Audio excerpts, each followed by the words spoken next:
Chers amis, bonjour à toutes et à tous, j'espère que vous allez bien. Bienvenue sur les cryptos. À l'approche du bull market, fort est de constater que pas mal de personnes sont animées par ce que l'on appelle la spéculation multisectorielle. Celle-ci sous-entend que l'on va chercher des projets naissants qui nous permettraient de faire des fois 10, des fois 100, des fois 1000, etc. sur notre investissement initial dans le marché crypto. Vous l'aurez compris, en période de bull market, il est nullement question de parler d'algorithmes de consensus, des bases de la blockchain et des cryptos, de Satoshi Nakamoto, car on a toute la période de bear market pour faire ce travail d'éducation. Il sera très certainement question de chercher quel est le projet qui nous permettrait d'avoir des statistiques relatives à la Shiba Inu. D'ailleurs, c'est dans cette tendance spéculative-là que vont naître pas mal de secteurs, que d'autres naîtront encore. Quand je dis secteur, je parle de narratifs. Pour le passé, on a eu des narratifs assez intéressants, dits narratifs spéculatifs pendant la période de bull market, tels que la catégorie Memecoin ou encore la catégorie GamingFi. On a vu pas mal de projets naître prétendant être des projets révolutionnaires et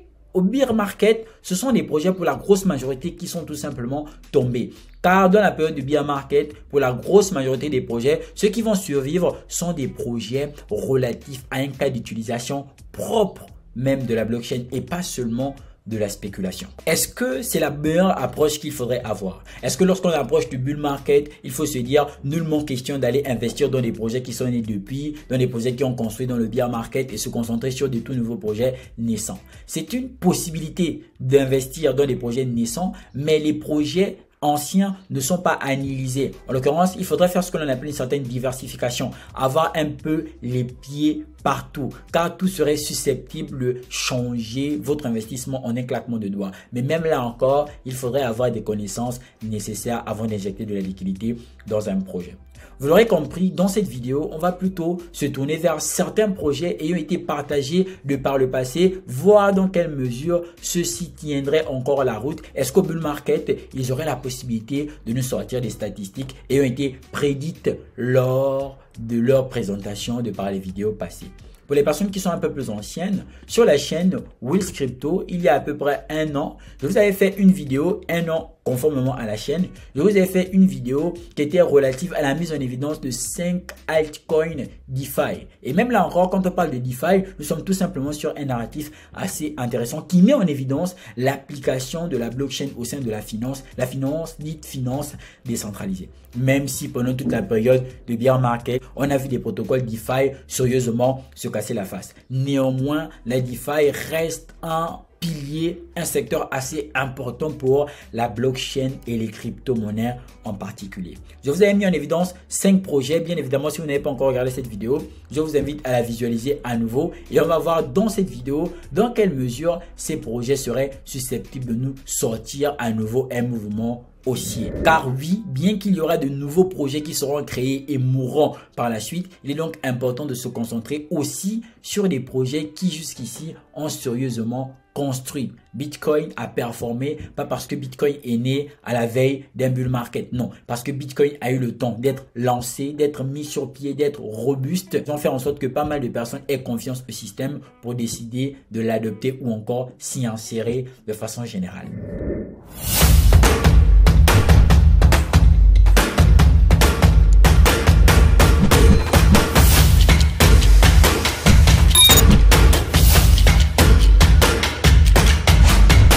Chers amis, si jusqu'ici vous n'avez pas encore liké la vidéo, si vous ne vous êtes pas encore abonné, si vous n'avez pas encore commenté, je vous invite à le faire. Ça permettra tout simplement à YouTube de mettre la vidéo en avant et pas mal de personnes seront touchées davantage par le travail de Will's Crypto. C'est tout ce que je vous demanderai. Alors dans cette vidéo, on va premièrement prendre le projet Uniswap. Pour ceux qui ne savent pas, j'estime que vous avez déjà justement regardé la vidéo que je vous ai demandé de regarder avant de regarder celle-ci. Uniswap est un protocole décentralisé qui a une TVL actuellement de 10 milliards de dollars. Alors, Uniswap se négocie actuellement à 6 dollars, d'accord, avec une offre maximale de 1 milliard. Bien évidemment, Uniswap, en tant que protocole décentralisé, est un protocole qui aura plus tendance à vivre comme tous les autres protocoles décentralisés en fonction d'une chose, un cas d'utilisation concrète. L'utilisation concrète ici est tout simplement celle relative à la prestation de services de Uniswap. Ça sous-entend que si Uniswap est basé sur le lending ou encore le borrowing, le projet aura plus tendance à prendre de la valeur lorsque l'on va l'utiliser pour la prestation de ces services. Donc vous conviendrez avec moi que si je décide de vendre des balais et que personne n'achète mes balais, le stock ne va pas s'écouler. Par contre, si les gens achètent des balais, tout ce qui va se passer, c'est que le stock va s'écouler. Mais pour que les gens achètent des balais, il serait important que ceux-ci servent très certainement à nettoyer, à enlever de la poussière. Donc, il faudrait réellement pour ce genre de protocole décentralisé là un cas d'utilisation. Et fort est de constater que pour la grosse majorité des projets DeFi, le cas d'utilisation est plus actif lorsque nous sommes dans une période de bull market. Car là, il y aura réellement de l'activité. Les gens viendront emprunter, les gens viendront déposer de la liquidité pour avoir tout simplement des rendements. Donc, c'est réellement avec le bull market et l'entrée en liquidité dans le marché que pas mal de personnes vont commencer à utiliser à nouveau les protocoles décentralisés. Pour les personnes qui étaient là pendant le bear market précédent, vous pouvez remarquer à quel point PancakeSwap était tout simplement saturé. Pas mal de personnes utilisaient l'exchange décentralisé. Et ça va pratiquement être la même chose. Plus on utilise, plus il y a de l'utilité, plus les statistiques vont commencer à augmenter. Et c'est dans ce sens-là que l'on a une certaine entrée de liquidité. Et pour revenir tout de suite sur Uniswap, il faut de constater que actuellement, en ce qui concerne le graphique, je vais très certainement m'appesantir sur le graphique pour tous les protocoles qui seront évoqués dans cette vidéo, car de façon fondamentale, on a déjà vu dans la vidéo que j'ai eu à faire dans les mois passés. Bien évidemment, ici, dans le graphique, on se rend tout simplement compte que le projet avait explosé. Et quand je dis explosé, ça a très certainement été pendant la période du bull market. Comme je vous disais, les protocoles décentralisés et pas mal d'autres cryptos, d'autres protocoles, dans d'autres narratifs explosent réellement lors du bull market. Pourquoi? Parce que c'est dans cette période-là que l'on va très certainement rentrer dans leur cas d'utilisation même. Donc, il ne faudrait pas juste dire que X ou Y projet aujourd'hui, non. Regardez comment il n'évolue même pas. Ça veut dire que c'est un projet qui ne sert à rien. Non. Dans le bear market, c'est logique que la grosse majorité des projets, on n'est pas nécessairement des gros mouvements car ils ne sont pas encore utiles. Mais lorsque l'on rentre dans le bull market, quand les gens ont besoin de faire des transactions de façon décentralisée, qui ne veulent pas passer par les SEX, nombreux sont des protocoles décentralisés qui se trouvent être congestionnés. Plusieurs agrégateurs se trouvent absolument être congestionnés. Ceux aujourd'hui que vous voyez qui ne représenteraient rien sont ceux qui, pendant le bull market, sont mis réellement en évidence. Voici pourquoi les projets DeFi ne doivent absolument pas être négligés. Les gens qui regardent un peu les projets DeFi, fort est de constater que ce sont des projets qui, pendant le bull market, en plus de réellement performer, atteignent vraiment des statistiques assez énormes. Et on va pouvoir le constater de par les statistiques, passer même des cryptos ici qui sont mises en évidence. Regardez par exemple le Uniswap TH à peu près à $40. Et on a vu que pendant toute la période de bear market, ça a concrètement chuté. Pourquoi? Parce que l'activité sur le protocole a diminué. Et donc cette diminution a engendré le fait que le projet retourne chercher des plus bas. Et quand je dis retourne chercher des plus bas, c'est que l'on quitte carrément le niveau de $40 pour descendre jusqu'au niveau de $6 au prix qu'on lui reconnaît actuellement. Mais ça ne sous-entend pas pour autant que le projet est mort ou qu'il ne vaudra plus rien lors du bull market. Non, justement, nous ne sommes pas dans la phase, dans sa période d'utilisation, sinon pas à son paroxysme en ce qui concerne l'utilisation. On vient d'intégrer à nouveau la zone qui nous a permis d'aller au bull market. Cette zone-là, c'est elle que j'appelle la zone des acheteurs. Et cette zone des acheteurs, le prix vient tout simplement de réintégrer ce niveau. Alors, techniquement, quand on est dans une zone d'acheteurs, ce qui se passe, c'est que lorsque l'on vient la réintégrer, il y a des ordres d'achat qui sont tout simplement déclenchés. Vous avez vu qu'il y a des gens qui ont engendré la hausse du prix tout précisément à ce niveau. D'accord? Et donc, lorsque le prix est revenu, on a encore eu un petit mouvement haussier que vous pouvez constater ici. Mais là, le prix concrètement, après avoir intégré à nouveau cette zone d'achat, est rentré dans ce que l'on appelle une accumulation. Ce qui est attendu, c'est que très certainement, lors du bull market, il y ait une entrée de liquidité sur ce projet et pour les autres projets DeFi qui très certainement vont aussi nous sortir des configurations que l'on pourra voir au sein de cette vidéo, qui justement sont des niveaux clés où on est en attente de liquidité. Et cette liquidité va uniquement venir en cas d'utilisation. Maintenant, vous allez remarquer qu'il y a des projets qui, pendant le bull market, nous ont sorti des boum, genre le prix est tout simplement envolé. Ensuite, pendant le bear market, ça a chuté. Maintenant, pour que le projet reparte, il faudrait impérativement que l'on ait une utilisation concrète. D'accord? Pourquoi? Parce qu'il y aura la prise de valeur relative à la spéculation et la prise de valeur relative à l'utilisation. Quand c'est à la spéculation, on s'en fout des fondamentaux. On s'en fout de si Satoshi Nakamoto. On s'en fout de tout ça. Mais non, lorsqu'il faudrait parler de survie, en l'occurrence de viabilité de projet, il est important que l'on ait des cas d'utilisation concrets. D'accord? Et donc, c'est dans cette mesure-là que vous allez voir que certains projets sont montés pendant le bull market et ils ont chuté pendant le bear market et ne repartiront plus. Ne repartiront plus tout simplement parce que le contexte n'est tout simplement plus d'actualité et par la même occasion, il n'y a plus réellement quelque chose derrière. Je vous ai dit que les projets qui font long feu dans le marché crypto, ce ne sont pas des projets qui sont seulement spéculatifs. Ce sont des projets qui technologiquement tiennent la route. Voici pourquoi vous allez voir que la grosse majorité des mêmes coins ayant été créés pendant le bear market précédent ont essayé de s'adapter à tous les narratifs. IA, NFT, métavers, il faudrait vraiment entrer dans une adaptation pour pouvoir être viable. Sinon, si le projet n'est que communautaire, il y a de fortes chances qu'il fasse beaucoup de bruit et au final n'engendre pas des grosses statistiques en termes de prise de valeur. Donc le Uniswap, nous sommes rentrés à nouveau dans une zone intéressante et bien évidemment là nous sommes dans une zone d'accumulation et je peux vous parier que pendant le bull market c'est un projet qui très certainement repartira car l'activité sur des protocoles DeFi pour la grosse majorité sont des protocoles Ethereum, la grosse majorité sont des projets qui très certainement sont des projets qui repartiront vis-à-vis de l'utilisation. De ce fait, cher ami, Uniswap est toujours un projet d'actualité. Le second projet que l'on va prendre ici, c'est tout simplement le AAV. AAV qui est aussi un très gros protocole, très gros et très grand protocole DeFi. D'accord? AAV est aussi dans la même catégorie que Compound. Ce sont des projets qui sont très intéressants et on a vu que ce sont des projets qui justement pendant la période du bull market à l'ATH ont fait des statistiques assez intéressantes. Regardez par exemple le niveau record, en l'occurrence l'ATH en 2021, il y a à peu près 2 ans. Le AAV c'est tout simplement 661 $. Bien évidemment, quelqu'un pourrait dire oui bon le projet il a chuté jusqu'à 100 $ en fonction du market cap, ça n'ira plus loin encore en fonction du prix, il n'est plus accessible. Mais le problème, c'est que les gens ont tellement une vision court terme, c'est ce qui limite leur potentiel d'injection de liquidité dans un protocole. D'accord? Et cette vision court terme joue de façon très négative. Déjà, AV, c'est un très bon projet qui n'est tout simplement pas inflationniste. Regarde, nous sommes pratiquement sur 16 millions d'offres maximales. C'est le même scénario. Et quand je dis vision long terme, ça sous-entend qu'il faut comprendre qu'aujourd'hui, si vous le voyez à 100 $, est-ce qu'il sera dans précisément 20 ans, dans 50 ans, bien évidemment, s'il faut penser comme ça, même encore dans 10 ans, s'il faut se référer un peu à Bitcoin et tout, etc.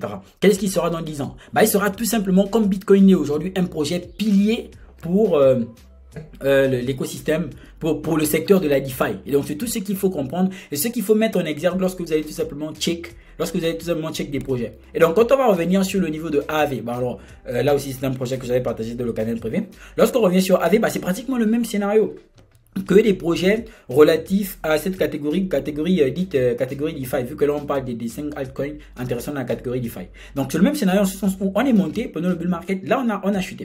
Et donc au bout d'un moment, c'est vrai qu'on a chuté, mais on est rentré dans une zone d'accumulation. On va toujours accumuler pour ce genre de projet là, généralement c'est comme ça. Et cette accumulation, si vous regardez bien dans le fond, en ce qui concerne pendant toute la période de bear market, il y a ce qu'on appelle la phase constructive. C'est vrai qu'il y a pas mal de protocoles DeFi qui se sont cassés la face, il y a eu des hacks et consorts, mais c'est ce qu'il faut pour faire en sorte que l'écosystème ou encore ce secteur-là soit tout simplement solidifié. Et c'est pratiquement la même chose. Ici, nous sommes arrivés dans une zone accumulative. Là, déjà, on peut avoir déjà 1x2. Alors, ce que je veux dire quand je dis 1x2, c'est que là, actuellement, nous sommes à 100 $. Donc, le prochain target, déjà, c'est le prochain niveau, c'est déjà le niveau de 200 $ qui est un niveau qui justement sera très convoité. Pourquoi? Parce que vous allez remarquer que conformément à la charte, c'est lorsque nous sommes arrivés à ce niveau que l'on a sérieusement chuté. D'accord? On a chuté déjà. Là, il y a eu une chute, on a eu la correction, donc un petit retracement. Et donc après, ensuite, on a chuté sur le niveau de 200 $. Mais c'est un niveau qui a plusieurs niveaux été négocié. Donc sur le AV. Donc tout ceci, tous ces projets-là ne sont, en tout cas le retour n'est qu'un retour relatif à l'attente de liquidité. Et ils sont sur Ethereum. Et n'oubliez pas que Ethereum, très certainement, prendra encore de la valeur et tous les projets qui y sont corrélés vont de façon directe, comme le phénomène que l'on observe sur Bitcoin et les altcoins, prendre de la valeur. En termes d'acceptation de ETF spot Ethereum, non seulement il y aura une prise de valeur, c'est vrai qu'actuellement avec les ETF spot de Bitcoin, ça a tellement fait de bruit que le marché il est en train de stagner. D'accord, les gens sont en un Bitcoin à 50 000 $, mais ils sont plutôt en train de stagner. Pourquoi? Parce que c'est sur une grosse unité de temps que les projets là auront tendance à prendre de la valeur. Donc c'est ce qu'il faut carrément prendre en considération. D'accord? Quand je dis les projets dans la valeur, c'est Bitcoin et tous les altcoins. Pourquoi? C'est pas du genre, on a accepté les ETF spot Bitcoin, ça veut dire que la liquidité va directement entrer dans le marché, du tic au tac. Non, c'est réellement pas comme ça que ça se passe. Ça doit prendre du temps. Les volumes, le trading doit être quelque chose d'habituel, de consistant pour que l'on assiste tout simplement à une grosse prise de valeur. Du coup, les protocoles comme AAV avec la vibe sur Ethereum, n'oubliez pas que Ethereum a une série de mises à jour et ces mises à jour qui, lorsqu'on va arriver à la dernière, va faire en sorte que l'on puisse utiliser le réseau dans son plein potentiel. Selon les dires de Vitalik Buterin, actuellement, nous ne sommes même pas encore à 50% de l'utilisation d'Ethereum. À côté de AAV, on aura tout simplement la possibilité d'avoir le Sushi Swap. Tout ça, ce sont les protocoles décentralisés de lending, de borrowing. Vous avez remarqué que sur le sushi, allez, même chose, on est venu ici, bull market, on est monté et donc là, on a chuté. Lorsqu'on chute, on est toujours rentré par la même occasion dans une phase accumulative. Nous ne sommes que dans des phases accumulatives. Les accumulations qui présagent très certainement un retournement. Je pense qu'on a eu le même scénario. On a eu le même scénario sur Chainlink. Je pense nullement besoin de vous le montrer encore. Donc, ce sont des trucs qu'il faut prendre en compte aujourd'hui. Ces projets sont toujours là. C'est pas qu'ils n'auront plus de la valeur. Ils auront très certainement encore de la valeur.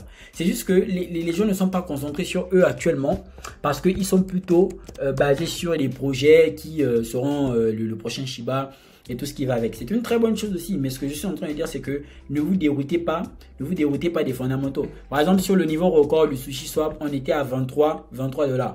Alors actuellement, il se négocie à 1 $.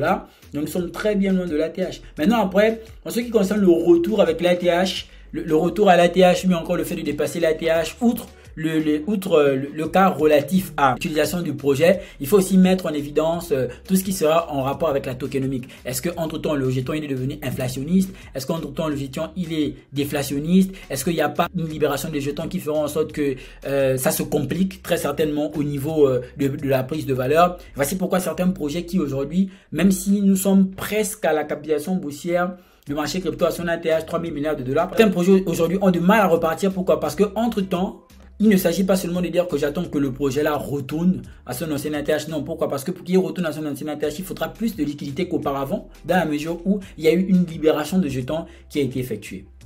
Donc, à côté de ça, on a par la même occasion d'autres protocoles DeFi. L'un d'autres protocoles DeFi, ici, c'est Compound.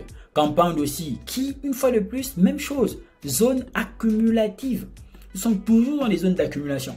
Donc, pour ces projets, je vous invite très certainement, je vous invite encore à les mettre à nouveau dans votre radar. Je vous invite très certainement à voir parmi ces projets ceux qui ont encore pendant la période du bear market augmenté en termes de transactions, ceux qui ont permis des interactions, parce que c'est vrai que l'interaction, d'accord, n'est nécessairement pas la même lorsque nous sommes dans le bull market. Néanmoins, en bear market, il y a des signes qui montrent que XY crypto-monnaie serait en train de mourir ou ne serait pas en train de mourir. D'ailleurs, je ferai un live ce samedi, dans le canal privé Telegram, dans lequel on va parler des projets qui justement seraient susceptibles d'être déjà morts. Car en réalité, je vous disais tantôt qu'il y a des projets qui ont été créés et il se trouve que pour la grosse majorité, ce sont des projets qui sont déjà décédés, liés au fait que c'était des projets purement spéculatifs. Maintenant, il y a des outils qui nous permettent de voir si un projet est mort ou s'il est encore vivant. Donc bien évidemment, on va le voir ce samedi dans le live qui sera fait dans le canal privé Telegram. Je fais des lives de façon régulière dans le même canal privé Telegram où je partage des projets à fort potentiel, des projets qui jusqu'ici ont déjà fait des fois 10, des fois 100, des projets qui vous permettront tout simplement d'espérer un bull market radieux. Car en réalité, il faut prendre le temps de bien suivre des projets pendant le bear market et voir comment ils vont se comporter pendant le bull market, outre des projets d'exception spéculatifs dans lesquels on pourra investir lorsque le marché va tout simplement décider d'exploser. C'est très important les amis, donc je vous invite une fois de plus à rejoindre le canal privé Telegram Wills Crypto où je vous partage bien évidemment tous ces projets là. Donc j'ai voulu remettre ces projets qui avaient été partagés dans cette vidéo dans votre radar car ce sont des projets intéressants. C'est ce que je pouvais vous dire sur ces projets relatifs à la DeFi. À nouveau, nous sommes dans une phase accumulative et c'est à ce niveau qu'il faut prendre ces projets au sérieux, à ce niveau qu'il faut prendre ces projets projets aussi dans le cadre technique et dans le cadre fondamental. Donc, c'est vraiment pour moi des projets qui sont assez intéressants. Alors, ils ne constituent pas bien évidemment tous les projets. On pourra encore parler de d'autres projets, mais c'est comme je vous avais dit dans mon top 5, c'est ceux dans lesquels j'ai eu à investir. Et donc, j'aimerais vraiment que vous puissiez apporter de l'attention dessus. Il y a pas mal de projets là qui sont intéressants. Et un plaisir, bienvenue sur Crypto, cher ami. Allez, peace out.